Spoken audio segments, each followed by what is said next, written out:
November 22nd, 1910, a cold autumn night in Hoboken, New Jersey marked the beginning of one of the most consequential conspiracies in American history, a secret gathering that would reshape the fate of nations and cement the power of private bankers over public policy for over a century to come.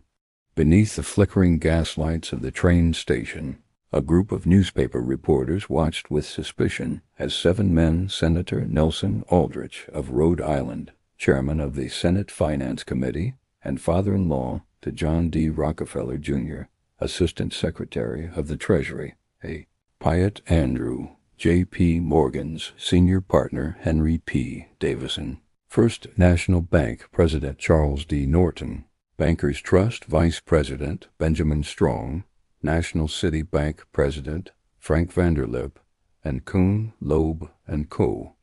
Partner Paul Warburg, a man with deep family ties to European banking dynasties, boarded a private rail car with its windows blacked out, their destination unannounced, their mission cloaked in absolute secrecy. Together, these 7 men represented roughly 1/4 of the world's wealth, and they carried with them a plan born of fear, ambition, and the stark recognition that the American financial system was dangerously exposed to collapse. 3 years earlier, in the autumn of 1907, the United States had teetered on the brink of economic catastrophe when 2 ambitious speculators, F. Augustus Hines and Charles W. Morse, attempted to corner the market on United Copper Company stock, a gamble that spectacularly failed and triggered a cascade of bank failures that threatened to drag the entire nation into ruin. When the Knickerbocker Trust Company, New York's third-largest trust, collapsed under the weight of depositor panic, thousands of Americans lined up outside banks demanding their money-back money that existed only as ledger entries, not as gold in vaults, and credit-froze factories shuttered. The stock market plunged nearly 50% from its peak, and the nation slid toward a financial abyss with no federal mechanism to stop it. In that terrifying moment, the fate of the American Republic did not rest with the President nor with Congress, but with one private citizen, J.P. Morgan, the 70-year-old titan of finance who summoned the nation as leading bankers to his personal library on Madison Avenue, locked the hidden doors and refused to let anyone leave until they agreed to pool their resources and rescue the failing banks essentially functioning as America's central bank through sheer force of will and personal wealth.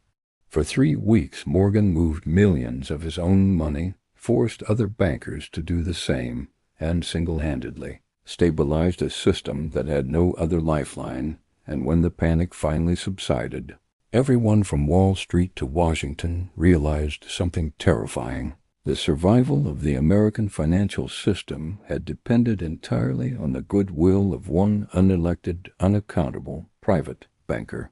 That reality was intolerable, and it gave the banking elite their opening not to surrender power, but to institutionalize it under the guise of reform.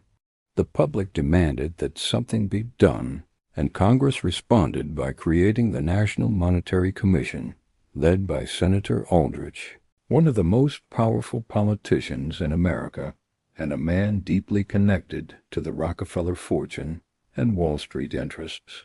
For 2 years, Aldrich and his commission toured Europe, studying the central banks of England, France, and Germany, spending $300,000 of taxpayer money on lavish trips and producing no actionable plan until by the fall of 1910 time was running out, and Congress would reconvene in weeks demanding a solution. Aldrich faced a brutal political reality. The American people despised the idea of a central bank haunted by memories of the first and second banks of the United States that had concentrated financial power in the hands of Eastern elites, and they distrusted Wall Street, fearing the money trust, the handful of bankers who seemed to control the nation's credit. So if Aldrich proposed a central bank openly, it would be dead on arrival. Someone, likely Henry Davison of J.P. Morgan, came up with an audacious solution: draft the plan in absolute secrecy, far from Washington, where a small group of banking experts could hash out the details away from journalists, politicians, and the prying eyes of a skeptical public. The location was perfect. Jekyll Island, Georgia, an exclusive resort owned by America's wealthiest men, J.P. Morgan, William Vanderbilt, and other members of the elite Jekyll Island Club, described by Munsey's magazine in 1904 as the richest, the most exclusive, the most inaccessible club in the world. On that cold November evening, the 7 conspirators gathered at the Hoboken train station, Aldrich's private railway car, waiting with blinds drawn and destination unknown, and to avoid recognition. The men used only first names during the journey, with Warburg, who had never hunted in his life, bringing a borrowed shotgun to maintain the cover story of a duck hunting trip, and Andrew not even telling his boss, the Treasury Secretary, where he was going. The reporters watching knew something significant was happening, but they had no idea what, and for 9 days the 7 men worked behind closed doors at the Jekyll Island clubhouse, hammering out the details of what would become the Federal Reserve Act, debating structure, governance, note issuance, and reserve requirements with an intensity born of urgency and ambition. The biggest disagreement was tactical rather than substantive. Aldrich wanted a straightforward European-style central bank, but Paul Warburg, backed by the other bankers, insisted that political realities required camouflage. Americans would never accept a central bank, but they might accept a decentralized system of regional reserve banks that looked less threatening, even though it would concentrate control just the same. Warburg's strategy won, and the plan they drafted called for a National Reserve Association, composed of 15 regional branches, nominally independent, but coordinated by a central board, a structure that appeared decentralized on paper, but was designed to concentrate monetary power in the hands of those who understood how to wield it. When they finished their work, they sat down to a Thanksgiving feast of wild turkey and oyster stuffing, then boarded the train back to New York and disappeared into silence, with the meeting officially never having happened at all. In January 1911, Aldrich presented the plan to Congress as the Aldrich Plan, and the response was immediate, and hostile progressives attacked it as a surrender to the money trust. William Jennings Bryan called it a Wall Street power grab, and Republican Senator Elihu Root warned it would create an expansive currency, not an elastic one, feeding the very boom-bust cycles it was supposed to prevent. The plan was doomed not because it was bad policy, but because it bore Aldrich's name, and everyone knew Aldrich was tied to Morgan Rockefeller and the banking elite, with his daughter married to John D. Rockefeller, Jr., so the public would never trust a plan written by Wall Street for Wall Street. The conspirators regrouped, and when Democrats swept into power in 1912, with Woodrow Wilson elected president and Democrats controlling both the House and Senate, the banking reformers realized they needed a new strategy. Drop Aldrich's name, rebrand the plan as democratic, and emphasize government oversight while keeping the essential structure intact. Congressman Carter Glass of Virginia took the Jekyll Island blueprint and revised it not in substance but in presentation, transforming the National Reserve Association into the Federal Reserve System, and replacing overt banker control with the Federal Reserve Board appointed by the President and confirmed by the Senate, changes that were real but limited, because the structure of 12 regional reserve banks, the mechanisms of credit control, and the ability to issue currency all came straight from Jekyll Island. On December 22, 1913, the House passed the bill 298-60, and on December 23, the Senate passed it 43-25, almost entirely along party lines, with most legislators having already left Washington for Christmas, and that evening, President Woodrow Wilson signed the Federal Reserve Act into law, giving birth to the Federal Reserve, while the secret of its origin remained hidden for another 20 years. The participants in the Jekyll Island meeting denied it happened for decades, and when Forbes magazine mentioned it in 1917, the story was dismissed as fiction.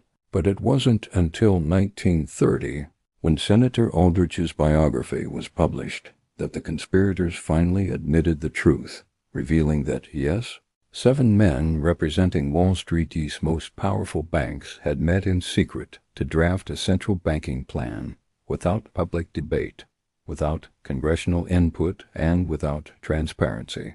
Why the secrecy? Because they knew the public would never trust a system designed in private by the banking elite, and they were right when the details finally emerged. Critics seized on it as proof that the Federal Reserve was a bankers' conspiracy from the start. The truth lies somewhere between myth and reality.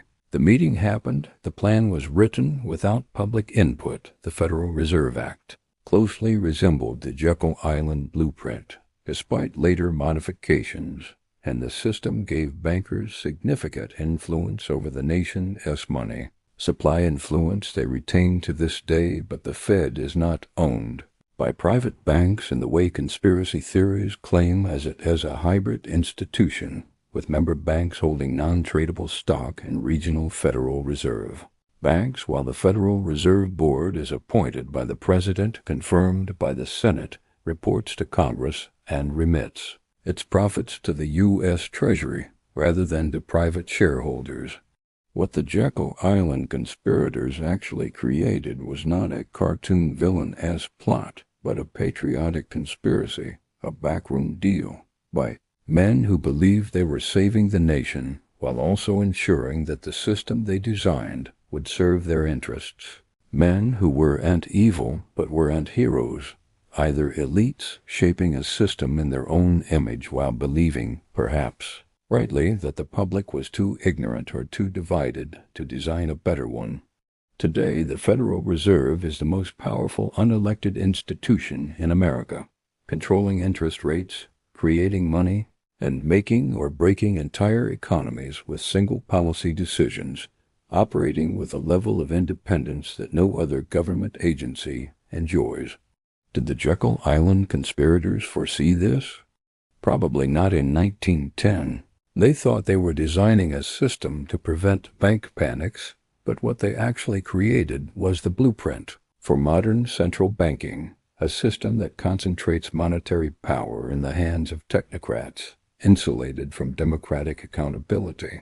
And the irony is that the system they built to stop crises has presided over some of the worst financial disasters in history: the Great Depression, the inflation of the 1970s, and the 2008 financial crisis.